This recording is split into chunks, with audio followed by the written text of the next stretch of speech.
Hello viewers, welcome to Andrew Care Connect program. Mahaboob Basha midnight టైంలోనే hormones పనిచేస్తాయా అనేది అవునండి. జనరల్గా ఏంటంటే హార్మోన్ ప్రొడక్షన్ అనేది నైట్ బాగా స్లీప్ ఉన్నప్పుడు, అంటే నైట్ పడుకున్నప్పుడు మాత్రమే బాగా ప్రొడక్షన్ ఉంటుంది. Day time hormone production, testosterone hormone production అనేది చాలా తక్కువగా ఉంటుంది. సో అందుకని ఎర్లీగా పడుకోవాలి అన్నట్టు అంటాం. ఎందుకంటే లేట్ నైట్ పడుకునే వాళ్ళకి హార్మోన్ ప్రొడక్షన్ చేసే టైం కూడా కొంచెం తగ్గిపోతుంది. తర్వాత సీమెన్ కల్చర్లో ఇన్ఫెక్షన్ పాజిటివ్ అయితే యాంటీబయాటిక్స్ ఎన్ని డేస్ యూజ్ చేయాలి సార్? మనోహర్ గారు, ఇప్పుడు సీమెన్ కల్చర్లో మనకు వచ్చిన ఆర్గానిజంని బట్టి ఉంటుందండి. ఇప్పుడు మనకు మీరు సీమెన్ కల్చర్ చేసుకున్నప్పుడు ఏ బ్యాక్టీరియా ఐడెంటిఫై అయింది అని వస్తుంది కదా. ఈకోలై కానీ, ఎంట్రోకోకస్ ఫీకాలిస్ కానీ, క్లిప్సియల్లా కానీ, ఇలాంటి బ్యాక్టీరియాస్ డిఫరెంట్ బ్యాక్టీరియాస్ ఉంటాయి. కొన్నిసార్లు సూడోమోనాస్ అని. ఒక్కొక్క బ్యాక్టీరియాని బట్టి మనం యాంటీబయాటిక్స్ డిసైడ్ చేస్తాం. మీరు ఆ టెస్ట్లోనే దేనికి సెన్సిటివ్, దేనికి రెసిస్టెన్స్ అని ఉంటుంది కదా. ఆ సెన్సిటివ్ ఉన్న లిస్ట్లో నుంచే మనం యాంటీబయాటిక్ సెలెక్ట్ చేయాలి. కానీ ఎప్పుడైనా సరే సీమెన్ కల్చర్లో ఇన్ఫెక్షన్ ఉంటే, నేను చాలా వీడియోస్లో చెప్పాను, ఇప్పుడు కూడా అదే చెప్తున్నాను, హై డోస్ యాంటీబయాటిక్స్ వాడకూడదు. ఎవరికైతే ఇంకా పిల్లలు అవ్వలేదో, అంటే ఫ్యామిలీ కంప్లీట్ అవ్వలేదు, వాళ్ళు ఎక్కువ హై డోస్ మెడికేషన్స్ వాడితే మళ్ళీ స్పెర్మ్ ప్రొడక్షన్ తగ్గుతుంది. సో వీలైనంత వరకు సిమెన్ కల్చర్లో ఇన్ఫెక్షన్ ఉంటే లో డోస్ మెడికేషన్ని, యాంటీబయాటిక్ని ఎక్కువ రోజుల పాటు వాడాలి. అలా చేసినప్పుడు ఏంటంటే ఇన్ఫెక్షన్ తగ్గుతుంది, అలాగే సైడ్ ఎఫెక్ట్స్, అంటే స్పెర్మ్ ప్రొడక్షన్ మీద సైడ్ ఎఫెక్ట్స్ లేకుండా మనం ఈ ఇన్ఫెక్షన్ని మనం తగ్గించవచ్చు. సో జనరల్గా మినిమం 2 to 3 వీక్స్ అయితే మెడికేషన్స్ వాడాల్సి ఉంటుంది. కొంచెం హై డోస్ అయితే మేమే కొంచెం 2 వీక్స్ వరకే ఇస్తాం. 2 వీక్స్కి ఇచ్చి, అంటే 15 డేస్ దాకా యాంటీబయాటిక్ ఇస్తాం. సో కాకపోతే ఈ సీమెన్ కల్చర్లో ఇన్ఫెక్షన్ తగ్గించడానికి కొంచెం ఓపిక ఉండాలి. అంటే ట్రీట్మెంట్ చేయించుకునే వాళ్ళకి, ట్రీట్మెంట్ చేసే డాక్టర్కి, ఇద్దరికీ కొంచెం ఓపిక ఉండాలి. ఎందుకంటే అంత టైం పడుతుంది. తర్వాత సార్, నాకు స్పెర్మ్ రావడానికి 2 గంటల పైన టైం పడుతుంది, భయపడి దగ్గరకు రానివ్వడం లేదు, how to solve my problem? ఇది యాక్చువల్గా ఇది మీ ప్రాబ్లం ఏంటంటే డిలేడ్ ఎజాక్యులేషన్ అంటామండి. ప్రీమెచ్యూర్ ఎజాక్యులేషన్కి ఆపోజిట్ ప్రాబ్లం.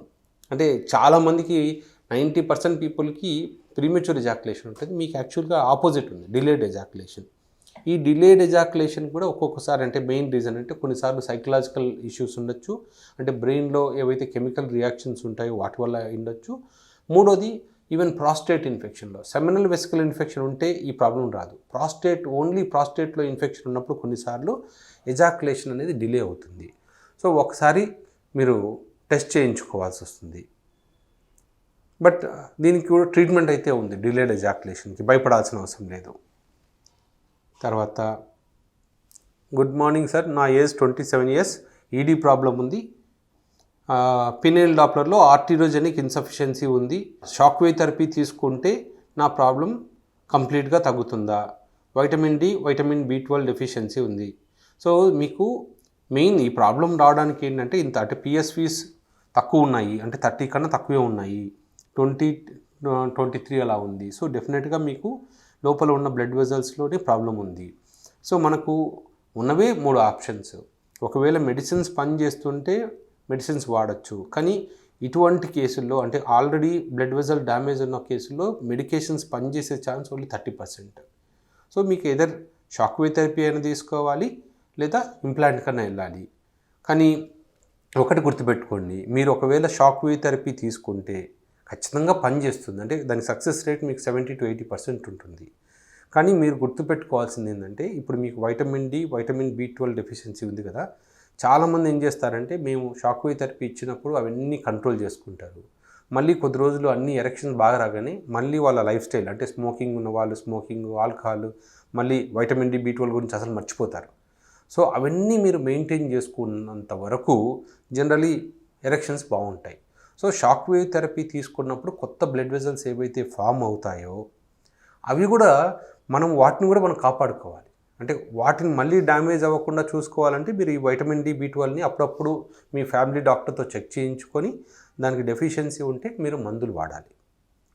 తర్వాత అశోక్ కుమార్ రెడ్డి, సార్ క్రానిక్ ప్రాస్టేటైటిస్ ఉంది, ఇన్ఫెక్షన్ క్యూర్ అయ్యింది, టెస్టోస్టిరాన్ 635 నార్మల్, LH FSH నార్మల్గా ఉన్నాయి, B12 144 ఉంది. B12 మీకు తక్కువగా ఉందండి, మినిమం 200 పైన ఉండేట్లు చూసుకోవాలి. విటమిన్ D 28 ఉంది. సో 28 ఉంది, నాకు ఫీలింగ్స్ రావడం లేదు, మీ సజెషన్స్ చెప్పండి సార్. సో ఇప్పుడు ఏంటంటే మీకు B12 విటమిన్ D రెండు తక్కువగా ఉన్నాయి, టెస్టోస్టిరాన్ బాగానే ఉంది. సో ఈ రెండు కరెక్షన్ చేసుకొని చూసుకోండి. అంటే వైటమిన్ B12 మీరు ఒకవేళ వెజిటేరియన్సా నాన్ వెజిటేరియన్సా చూసుకోండి. ఒకవేళ వెజిటేరియన్స్ అయితే B12 సప్లిమెంట్స్ ట్యాబ్లెట్ రూపంలో తీసుకున్నా సరిపోతుంది. మీరు నాన్ వెజిటేరియన్స్ అయ్యుండి మీరు రెగ్యులర్గా నాన్ వెజిటేరియన్ ఫుడ్ అంటే ఎగ్స్, చికెన్, ఫిష్ రెగ్యులర్గా తీసుకుంటున్నా కూడా మీ విటమిన్ B12 తక్కువ ఉందనుకోండి, మీ బాడీలో అబ్జార్ప్షన్ తక్కువ ఉందని అర్థం. సో వీలైనంత వరకు అది ఇంజెక్షన్ రూపంలో తీసుకోవాలి. అంటే నాన్ వెజిటేరియన్స్ అయితే B12కి ఇంజెక్షన్స్ తీసుకోవాలి, వెజిటేరియన్స్ అయితే ట్యాబ్లెట్లు తీసుకుని ట్రై చేయొచ్చు. అవి తీసుకున్నప్పుడు కరెక్షన్ చేసినప్పుడు ఫీలింగ్స్ బాగా వచ్చాయనుకోండి ఓకే, లేకపోతే వేరే ఏమైనా ప్రాబ్లమ్స్ ఉన్నాయా చూసుకోవాలి. ఎందుకంటే క్రానిక్ ప్రాస్టైటిస్కి ఫీలింగ్స్కి సంబంధం లేదు. తర్వాత Srikanth from Hyderabad. Sir, I have used over dosage of delay spray 6 months back, but after 2 weeks I faced ED problem. Still I am facing erection on and off. Please give suggestion. See, మీరు చెప్పినట్లు over usage అంటే మాకు తెలీదు. అంటే నార్మల్గా over usage అంటే ప్రతిసారి intercourse ముందు వాడితే పర్వాలేదు, కానీ ఎక్కువ క్వాంటిటీలో వాడినా కూడా జనరల్గా పెనిస్లో అంటే ఎరెక్టైల్ డిస్ఫంక్షన్ వచ్చే ఛాన్స్ దీనివల్ల అయితే ఎరెక్టైల్ డిస్ఫంక్షన్ వచ్చే ఛాన్స్ లేదు. సో వేరే రీజన్స్ వల్ల ఏమైనా వచ్చాయా? ఆ డిలే స్ప్రే వల్ల వచ్చే ఛాన్స్ అయితే చాలా వరకు లేదండి, ఎందుకంటే అది లోకల్గానే పనిచేస్తుంది. ఆ పెనిస్లో ఓన్లీ సూపర్ఫిషియల్ నర్వ్స్ మీదనే పనిచేస్తుంది. సో డీప్ నర్వ్స్లో కానీ డీప్ బ్లడ్ వెజల్స్ మీద కానీ దీని ఎఫెక్ట్ పెద్దగా ఉండదు. సో మీకు ఎరెక్టైల్ డిస్ఫంక్షన్ వస్తుందంటే వేరే హార్మోనల్ ప్రాబ్లమా లేకపోతే విటమిన్ డెఫిషియన్సీనా అది చూసుకోవాలి.